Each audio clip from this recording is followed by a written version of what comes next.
지금 이 영상을 클릭하신 분들 중에는 아직도 시바이누가 다시 한 번은 오르지 않을까? 이렇게 생각하시는 분들도 계실 겁니다. 하지만 오늘 말씀드릴 내용은 단순한 하락 분석이 아닙니다. 시바이누는 지금 조정을 받고 있는 게 아니라 무너지고 있는 구조의 끝에 서 있을 가능성이 큽니다. 많은 분들이 시바이누 하면 떠올리는 이름이 있죠. 일론 머스크, 비탈릭 부테린. 그런데 냉정하게 말씀드리겠습니다. 이 두 사람은 시바이누의 주범이 아닙니다. 2021년에 폭발적인 상승 이후 시바이누는 단 한 번도 이전의 영광을 회복하지 못했습니다. 결과는 고점 대비 마이너스 90%입니다. 이건 정상적인 투자 자산의 흐름이 아니라 처음부터 끝이 정해진 구조에서 자주 나타나는 패턴입니다. 오늘 영상에서는 왜 시바이누가 도지코인을 끝내 따라잡지 못했는지, 왜 ERC20 밈코인 구조가 개미에게 불리할 수밖에 없는지, 이 영상이 끝날 때쯤 여러분은 시바이누를 더 이상 귀여운 밈코인으로 볼 수 없게 되실지도 모릅니다.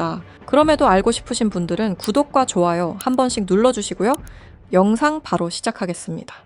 시바이누는 상장 초기 전체 물량의 50%를 비탈릭 부테린의 지갑으로 보냈습니다. 이 선택은 결과적으로 시바이누 역사상 가장 강력한 트리거가 되었는데요. 많은 분들이 이걸 비탈릭 효과, 즉 인플루언서 효과라고 부릅니다. 정말 비탈릭이 시바이누를 움직였을까요? 비탈릭 부테린도 그리고 다른 수많은 인플루언서들 역시 트리거에 불과합니다. 진짜로 이 구조를 설계하고 수익을 가져간 쪽은 따로 있습니다. 저는 이 집단을 편의상 이렇게 부르겠습니다. 사일런트 캐피탈. 이들은 누구와도 공식적으로 협력하지 않습니다. 계약도 없고 약속도 없습니다. 대신 이용합니다. ERC20이라는 구조를 이용하고 인플루언서의 상징성을 이용하고 그리고 시장의 심리를 이용합니다. 이렇게 이용된 코인들을 저는 하나의 분류로 묶어 부르겠습니다. 사일런트 코인. 이 사일런트 코인들의 공통점은 명확합니다. 사전 예고 없는 상장, 갑작스러운 유동성 유입, 그리고 조용히 인플루언서들의 지갑으로 이동된 물량까지. 여기서 중요한 포인트가 하나 있습니다. 많은 분들이 이렇게 알고 계십니다.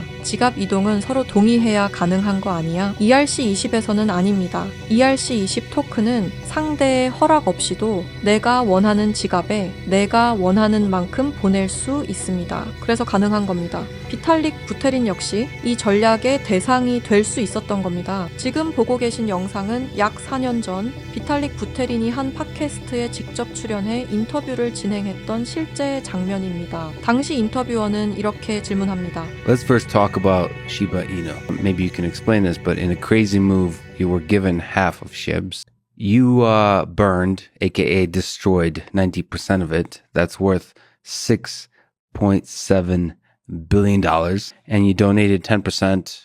That's worth $1.2 billion at the time to an India COVID-19 relief fund. 정리하자면 당신의 영향력은 상상을 초월한다. 당신의 한마디가 시장에 엄청난 파급력을 일으키는데 그 영향력에 대해 어떻게 생각하느냐는 질문이었고, 그리고 이어서 비탈릭 부테린이 시바이누에 대해 설명해 주는데 First of all, Shiba Inu, as you said, is this kind of knockoff of Dogecoin, right? And Dogecoin was this initial kind of fun coin that was created back, I think, around 2014 or 2020. Elon Musk, of course, started talking about Dogecoin, and the market cap just shot up to about $50 billion, right? And so after that, of course, we have Doge, and then people are thinking, well, if the leading dog token is worth $50 billion, then surely the second largest dog token deserves, at least 7 or 8 billion. 요약하자면 시바이누는 도지코인을 모방하여 만든 코인이며 도지코인이 500억 달러의 가치가 됐을 때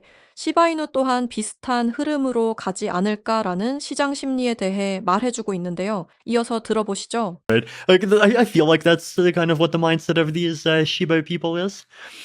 So then, of course, they did this other gimmick, right, where they gave me half the Shiba token supply.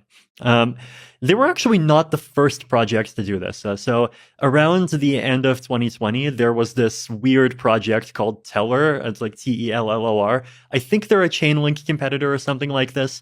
But I remember they just dumped $50,000 worth of their token into my wallet. And then they had their Twitter army just basically run around saying, look at Vitalik's wallet. Vitalik holds Tellers. He's one of us. He's a supporter. And as soon as I discovered this, I just publicly sold the Teller tokens on Uniswap. And this created a bit of a Twitter splat. Now, the Shiba people were more clever. The Shiba people, instead of dumping to that wallet, they dumped to my cold wallet. But then I saw these tokens, I saw more and more people talking about them, and then at some point I realized that, like, hey, these things are worth billions of dollars, and, like, there's lots of really good things that you could do with that amount of money, and it would actually be a waste to just, like, see it go. 비탈릭 부테리는 상당히 의미심장한 이야기를 꺼냅니다. 그는 자신에게 막대한 물량을 보내는 세력이 존재했고 그 과정에서 내가 이용되고 있다는 사실을 깨닫게 됐다고 말합니다. 즉, 본인의 의사와 상관없이 이름과 지갑이 하나의 트리거처럼 사용되고 있었다는 겁니다. 그리고 여기서 더 중요한 이야기가 나옵니다. 시바이누 이전에도 자신의 이름이 이런 방식으로 활용된 코인이 있었다고 밝히는데 그 코인이 바로 텔러입니다. 텔러 역시 이더리움 기반의 ERC20 토큰이었고 당시 시장에서 10배가 넘는 상승을 보여줬습니다. 시바이누 때와 비슷한 효과를 누린 거죠. 비탈릭이 이 인터뷰에서 분명히 하고 싶었던 핵심은 이것입니다. 자신은 그런 구조에 연관되고 싶지도 관여하고 싶지도 않다는 것, 그저 누군가가 자신의 이름과 존재감을 활용해 시장에서 엄청난 상승 스토리를 만들어낸다는 사실을 알리고 싶었을 뿐이라는 겁니다. 비탈릭 부테리는 시바이누를 전달받고 일부는 기부했고 일부는 소각했습니다. 그 모든 과정 이후에도 시바이누는 무려 1000% 가까운 상승을 만들어냈습니다. 왜일까요? 왜 그가 한 행동에 시바이누가 좌지우지 됐을까요? 가장 거대한 인플루언서가 연결된 것처럼 보였기 때문입니다. 비슷한 사례는 또 있었습니다. ERC20 기반의 체인링크, 유니스왑, 폴리곤 등등 최소 500% 이상씩은 상승이 나온 코인들입니다. 물론 모든 상승을 인플루언서 하나로 설명할 수는 없습니다. 하지만 공통점은 분명합니다. 이야기가 붙은 순간 가격은 움직였다. 누군 이 현상을 보고 세력들이 혹은 고래들이 움직였다고 말하고 누구는 조작된 현상이라고 말합니다. 하지만 분명히 말할 수 있는 건 누군가 이 현상을 통해 막대한 수익을 챙기고 있다는 점입니다. 그리고 최근 시바이누의 창시자로 알려진 쿠사마 사토시가 X에 충격적인 말을 남겼는데요. 연말 또는 연초 ERC20 계열 코인을 하나 더 낼 계획이다. 여기까지만 해도 파장이 컸는데 문제는 태그였습니다. 그 태그 중 하나가 바로 일론 머스크였습니다. 다들 아시죠? 일론 머스크, 도지코인의 아버지라 불리는 인물입니다. 하지만 일론 머스크는 아무런 대응을 하지 않았습니다. 아니, 어쩌면 모르고 있다는 게 더 맞는 표현이겠죠. 하지만 이 태그 하나가 불러올 파급력은 엄청날 겁니다. 저는 이 태그를 본 순간 바로 이더스캔으로 향했습니다. 이더스캔은 이더리움 블록체인에서 일어나고 있는 모든 활동과 정보를 쉽게 검색할 수 있는 사이트입니다. 저는 이곳을 샅샅이 뒤지기 시작했는데요. 그리고 최근 등록된 ERC20 토큰들을 하나씩 확인하기 시작했습니다. 등록된 코인은 수없이 많았습니다. 하지만 그 중에서도 유독 눈에 띄는 단 한 개의 토큰이 있었습니다. 그 전에 있었던 사일런트 코인들과 공통점은 다양했지만 유독 눈에 띄는 공통점이 있었습니다. 아직 아무도 주목하지 않은 상태, 그리고 그 지갑 구조를 보는 순간 저는 확신하게 되었습니다. 거래량도 거의 없고 유명 거래소 상장도 전혀 없으며 커뮤니티조차 형성되지 않은 상태. 그런데 이상하게도 지갑 분포만큼은 비정상적으로 깔끔했습니다. 대부분의 물량은 단 몇 개의 주소에 집중돼 있었고 그중 일부 주소는 과거 대형 프로젝트들과 간접적으로 연결된 흔적을 보이고 있었습니다. 직접적인 연관은 아닙니다. 하지만 흐름은 닮아 있었습니다. 처음엔 우연일 수도 있겠다고 생각했습니다. 하지만 지금 이 송금 장면 보이시나요? 이틀 전에 한 지갑의 주소로 약 2억 개가 넘는 토큰을 보냈습니다. 이 코인의 총 발행량은 10억 개인데 2억 개를 보냈다면 20%의 물량이 한 사람의 지갑으로 옮겨지기 시작한 겁니다.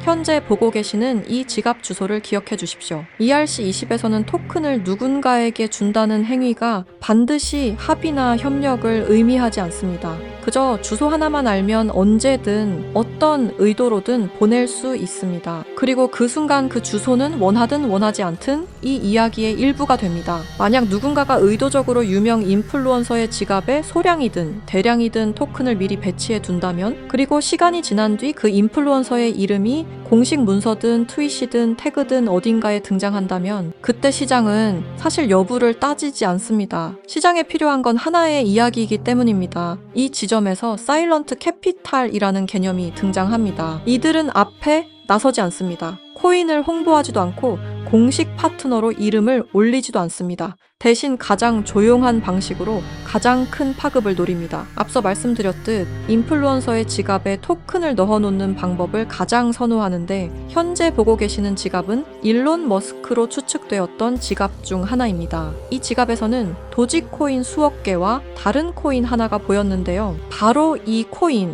코인이 제가 이더스캔에서 찾아냈던 바로 그 코인입니다. 그리고 이 지갑 주소 어디서 많이 보신 주소 아닌가요? 맞습니다. 아까 이더스캔에서 찾아냈던 바로 그 주소와 일치합니다. 이게 우연의 일치일까요? 절대 아닙니다. 현재 일론 머스크는 이용되고 있습니다. 아무도 모르게 일론 머스크 본인조차도 본인이 이용되고 있는지 모를 겁니다. 그가 실제로 이 코인을 매수했건 매수하지 않았건 중요하지 않습니다. 이미 그의 지갑에 옮겨져 있었으며 매스컴을 활용해 논란을 일으키면 되는 문제니까요. 시바이누 사건 당시 비탈릭 부테린이라는 인플루언서 효과를 등에 업어 1000%라는 상승을 만들어냈습니다. 도지코인의 아버지인 일론 머스크가 도지코인이 아니라 다른 코인은 매수 중이라는 기사가 뜨면 어떻게 될까요? 상상만으로도 어마어마한 상승이 나올 것 같지 않나요? 지금 이건 사일런트 캐피탈이 가장 좋아하는 방법 중 하나입니다. 먼저 구조를 만들고 유동성을 준비하고 이야기가 붙을 자리를 남겨둔 뒤 시장이 반응할 때 이미 포지션을 잡아둔 상태, 그리고 모든 시선이 인플루언서에게 쏠릴 때 정작 그 뒤에 있는 주소들은 아무도 주목하지 않습니다. 그래서 저는 이런 질문을 던지게 됩니다.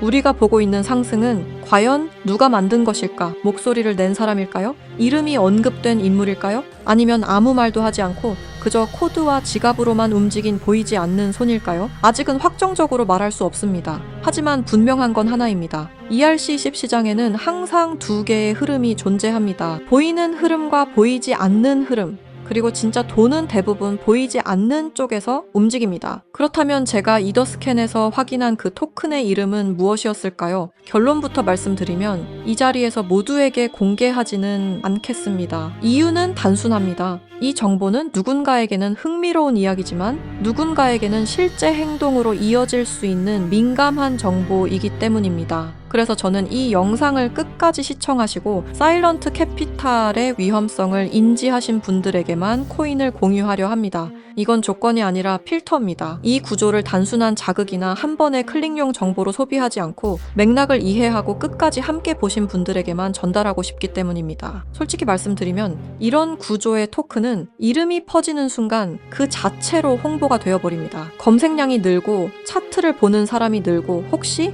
라는 기대가 붙는 순간 이 정보의 기준은 완전히 뒤바뀌게 됩니다. 그래서 아무 준비 없이 보는 분들께 무작정 던질 수는 없었습니다. 다만 힌트는 남겨두겠습니다. 그 토큰은 최근 생성된 ERC20 기반이며 이름에는 미래, 연결, 다음 단계를 연상시키는 아주 평범한 단어가 포함되어 있습니다. 지금 이 순간에는 아무도 주목하지 않고 검색해도 정보가 거의 나오지 않으며 공식 자료조차 형식만 갖춘 수준입니다. 그럼에도 제가 이 토큰을 눈여겨보고 있는 이유는 이름이 아니라 구조 때문입니다. 생성 직후의 지갑 분배, 유동성 투입 타이밍, 특정 주소로의 이동, 그리고 대형 인플루언서의 활용까지 이 네 가지가 과거 우리가 봐왔던 사일런트 코인들의 초기 패턴과 놀라울 정도로 닮아 있었기 때문입니다. 다시 한번 분명히 말씀드립니다. 이건 추천이 아닙니다. 매수 신호도 아닙니다. 이런 구조가 존재한다는 사실을 먼저 인지하자는 이야기입니다. 현재 사일런트 코인에 대한 보다 구체적인 정보를 직접 확인하고 싶으신 분들은 영상 아래 설명란에 안내된 링크를 통해 관련 정보를 받아보시기 바랍니다.